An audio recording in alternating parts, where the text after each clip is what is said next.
Apa masalahnya sekarang? Tuan Guru Hadi Awang pagi tadi, Azizah juga merumuskan tentang kemelut politik, ekonomi dan sosial.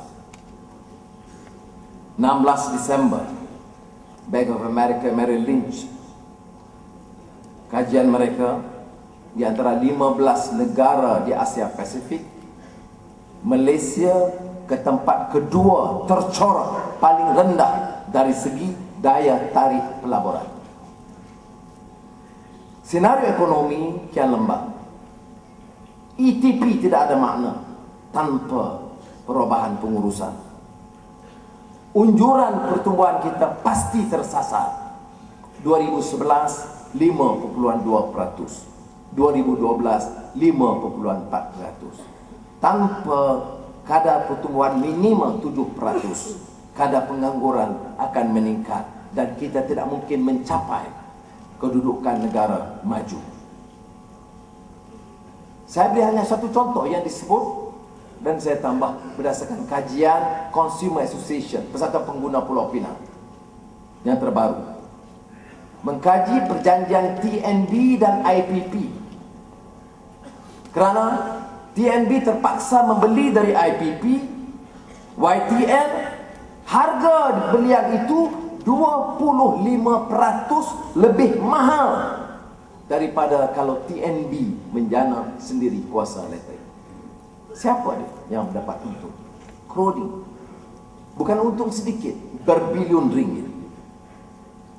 Subsidi kepada semua IPP sehingga kini 78.3 bilion ringgit. Tidak termasuk gas, 19 bilion ringgit satu tahun. Jadi sudah. Sebab itu yang kita robah. Yang kita minta robah ini bukan satu dasar. Yang kita merubah ini bukan satu dasar ekonomi, tetapi satu sistem pentadbiran pemerintah.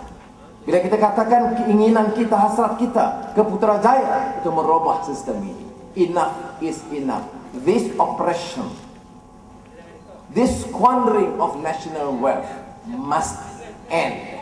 And we the people, rakyat, must make sure that BN and UMNO ends its rule in Putrajaya. Saya tidak berhasrat mulanya bercakap pasal Wikileaks. Tapi tadi YB Lim Guan Eng menunjukkan saya kenyataan terbaru Datuk Menteri Kerik, Datuk Isyamuddin, yang mencabar saya mengemukakan bukti mengenai EDCO. Saudara, yang disebut oleh YB Karpal Singh sebentar tadi, itu dia. Kita minta ruang. Sebahagiannya sudah saya ucapkan. Sebahagiannya perjanjiannya ada di tangan saya. Tapi saya tidak diberi peluang. Sudah tahu mengapa UMNO gentar untuk memberi ruang dan peluang saya sampaikan maklumat? Karena dia tahu saya ada maklumat. Jadi jangan bagi peluang. Karena dalam kuasa itu, proceeding itu akan dicatat. Jangan bagi ruang untuk berucap di parlimen, kerana proceeding itu juga dicatat. Saya disebut sini. Kata Datuk Isyamuddin, Wikileaks tengok Anwar. Dia tahu ada perangkap, dia pergi ke tempat yang diperangkap. Saya bukan bekas Menteri Kesihatan.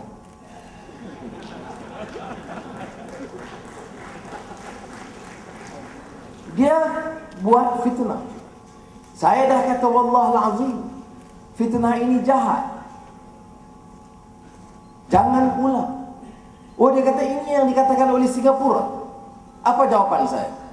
Ya, kalau Singapura katakan begitu, termasuk Lee Kuan Yew, silakan hadir bersama Mahathir, bersama Gani Patel, bawa bukti itu di mahkamah. Kita lawan di mahkamah. Hero peguam kita ada. Itu cara saya. If you suggest that there are evidence, welcome, and let us have this evidence adduced in court. Itu cara saya bicara soal Wikileaks. Datuk Isyamuddin sebut Wikileaks. Saya nak tanya Datuk Isyamuddin, mengapa sebut sebahagian kecil kenyataan Wikileaks? Mengapa tidak sepenuhnya mengenai Malaysia? Why silent about the more pertinent charge against this country's leadership and the Prime Minister Najib Razak? Apa kata Wikileaks?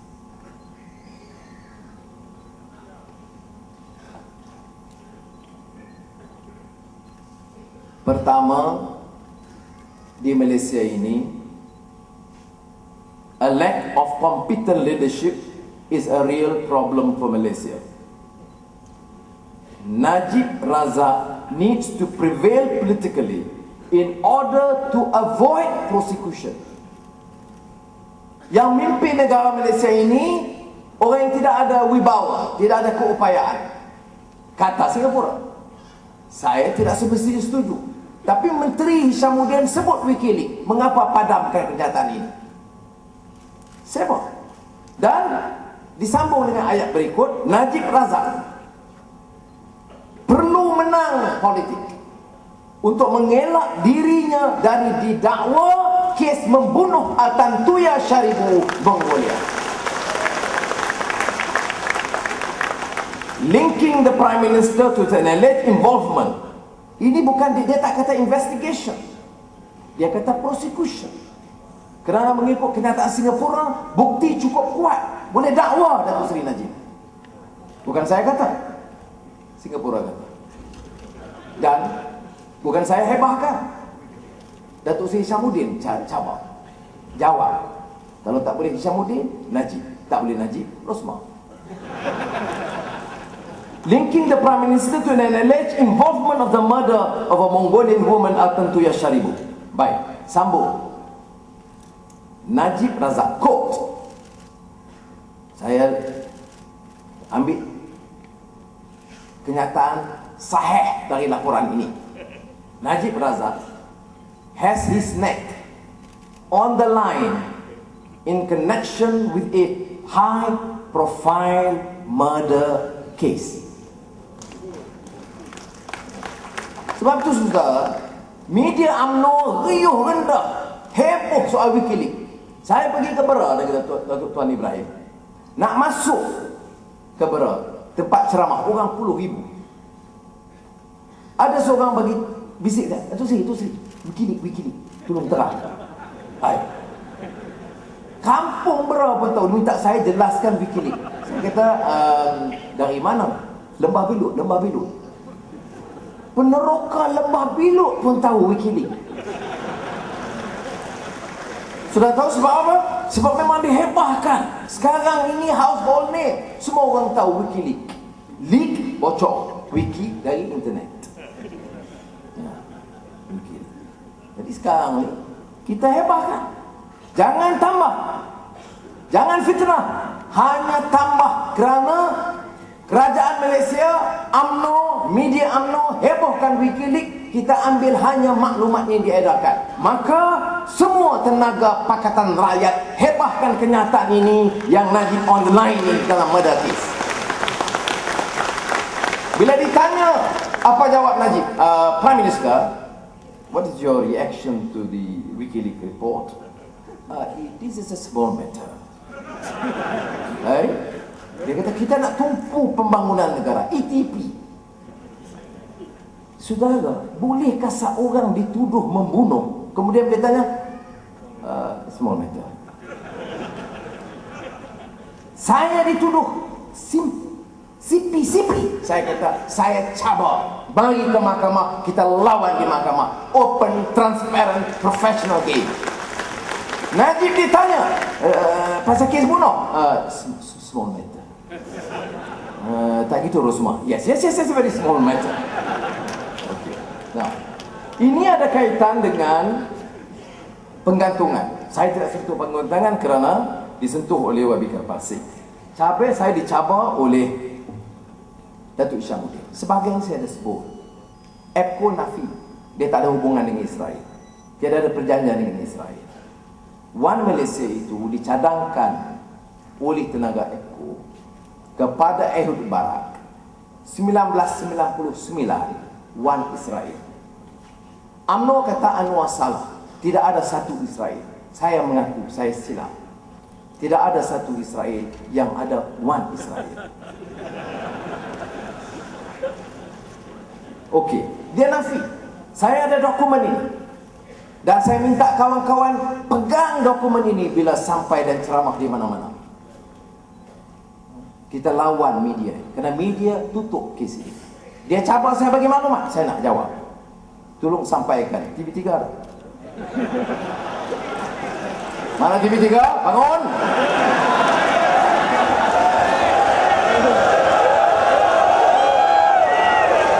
Okay. We are submitting hereby. Never mind. Dia sebenarnya dia penyokong kita. Editor. We are submitting hereby. Ini surat kerajaan Israel, Government of Israel, Ministry of Finance. You ingat main-main kan? Ya. Dah lah kena marah angkar pasti. Ingat saya nak marah kita kau. Dia yang boleh marah saya ni sebenarnya. Karpasing untuk Kuni Aziz ya. Jangan saudara berani marah saya. Dalam surat ini, we are submitting hereby the letter of agreement under which GCI International. Jadi kita bukan EPCO, GCI International. Look, sambung. Bracket including EPCO Associates Incorporated. Mana boleh nafi? Sign GCI EPCO dengan kerajaan Israel yang dinafikan kononnya tidak ada hubungan. Detailnya dalam ucapan dan dalam kenyataan. Saya tidak akan tentu. Perjanjian EPCO dengan kerajaan Malaysia. Ini. Ya. Saya Menteri Kewangan 8 tahun, berbelas tahun Menteri. Tak pernah ada agreement pegawai menteri boleh jadi saksi. Tak boleh. Dia kena ikut kerajaan, kementerian, pegawai undang-undang di Malaysia. Datuk Seri Najib, perjanjian dia dengan EPCO yang keseluruhannya dibayar 70 juta ringgit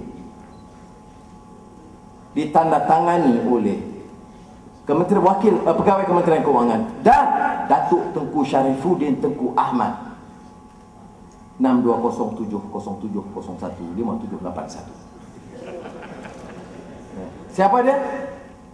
Pegawai akhbar, press secretary kepada Datuk Seri Najib Perdana Menteri. Agreement kerajaan itu very personalized. Ini perangan EPCO. Saudara, apa dia langkah utama Ehud Barak 1999 One Israel? Priority dia apa? Rakyat didahulukan. Pernah dengar? Cuma dia tak masukkan pencapaian diutamakan. Apa dia keutamaan EPCO 1999 Ehud Barak One Israel gabung semua parti-parti agama ekstrim Yahudi bersama dia. Kerana ada pegawai yang pernah terlibat dengan agensi perisikan Israel. Ini bukan soal Yahudi. Saya nak jelaskan. Saya dituduh pro dan alat Yahudi selama 12 tahun. Jewish agent. Saya tidak nafi. I'm a friend. They are good Jews, I'm a friend. Saya jumpa. Madeleine Albright Yahudi, saya jumpa. Dan Bill Cohen, nama Bill Cohen, bekas Setiausaha Pertahanan, Paul Wolfowitz, saya jumpa. Ada hal yang saya setuju, ada hal yang saya tidak setuju. UMNO serang saya sebagai ejen Yahudi. Sekarang bagaimana UMNO nak jawab perjanjian dia bayar 70 juta ringgit bukan saja kepada Yahudi tetapi syarikat yang ada pengkalan di Israel yang melibatkan agensi perisikan Israel Shin Bet yang kerjanya banyak menembak dan membunuh pemimpin-pemimpin Islam termasuk Hamas. Jawab. Jadi apa lagi bukti yang nak dikendaki? Satu lagi yang disebut keutamaan EPCO ini ialah One Israel ini.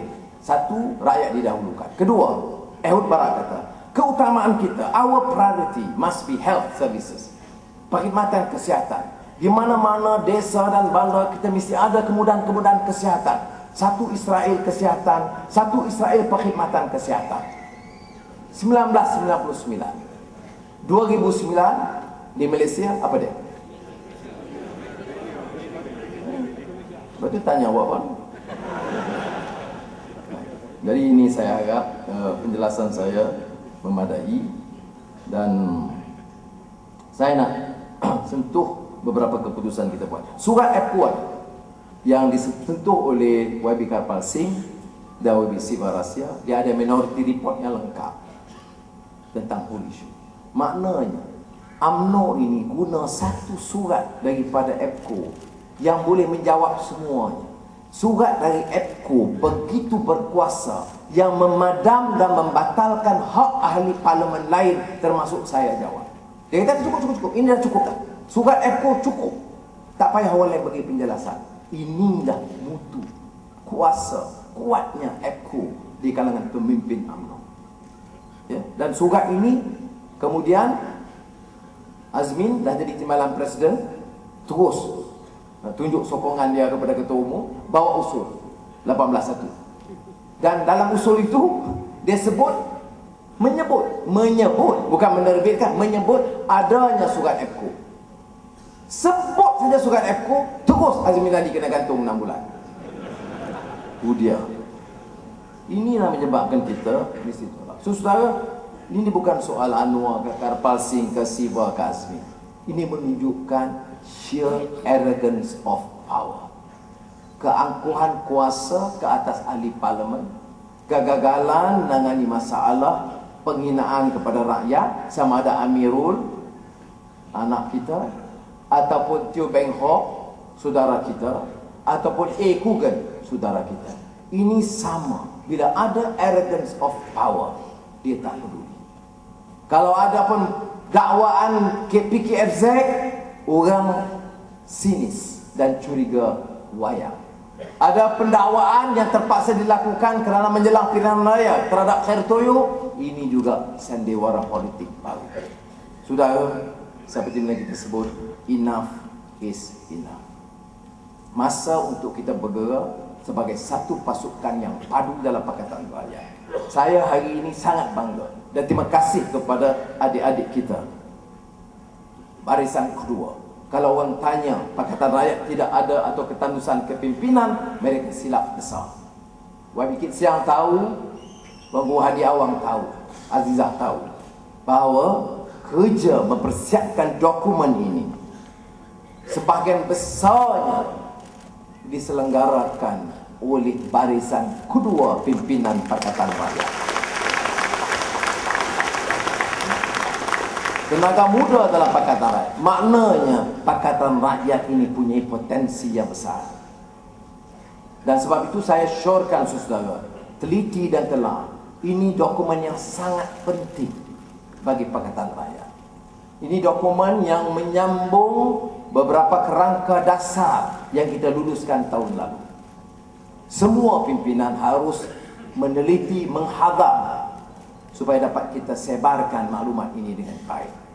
Dan saya minta kawan-kawan yang terlibat cetak lagi ratusan ribu dokumen ini supaya kita dapat baca, orang dapat internalize dan faham lama sebelum pilihan raya. Kalau nak tunggu 2 minggu sebelum pilihan raya, orang tak sempat baca. Jadi sekarang tugas kita adalah untuk menjelaskan. Saudara, konvensyen ini alhamdulillah satu kejayaan besar kepada kita. Dan sudah dengar sendiri dan nilai sendiri wakil-wakil dari PAS, DAP, Keadilan membawa pandangan dari pelbagai sentimen kaum atau parti, tetapi dengan sikap yang bulat untuk mengangkat martabat rakyat Malaysia. Saya ucapkan tahniah. It has been a great day and a great event indeed. Thank you very much. Sebagai penutupnya, saya nak umumkan. Pertama, dalam mesyuarat singkat tadi, kita putuskan, mesyuarat Majlis Pimpinan Pakatan Rakyat, kita hadapi pilihan raya kecil tenang di Johor. Kita putuskan supaya parti kita, bukan parti kita yang sana, Parti dan Pakatan Rakyat akan diwakili oleh calon PAS di tengah. Calon PAS itu mewakili Pakatan Rakyat, dan Pakatan Rakyat bertanggungjawab bekerja sekeras mungkin di kawasan yang memang kita tahu tidak mudah sukar. Tetapi kita dapat pengakuan yang cukup kuat oleh pimpinan DAP, pimpinan keadilan dan pimpinan PAS untuk bekerja memenangkan calon kita. Ketua Menteri menyebut bersama dengan Tan Sri Khalid tadi bahawa kerana kejayaan mesyuarat Menteri Besar Ketua Menteri bulan lalu, mesyuarat Menteri Besar Ketua Menteri Pakatan Rakyat akan diadakan sekali lagi pada akhir bulan Februari untuk meningkatkan usaha dan kerjasama mereka. Dan insya-Allah pada bulan Mac kita akan adakan Pakatan Rakyat secara serius meneliti program ekonomi dan akan menganjurkan Kongres Ekonomi Pakatan Rakyat awal Mac tahun depan. Terima kasih. Wassalamualaikum warahmatullahi wabarakatuh.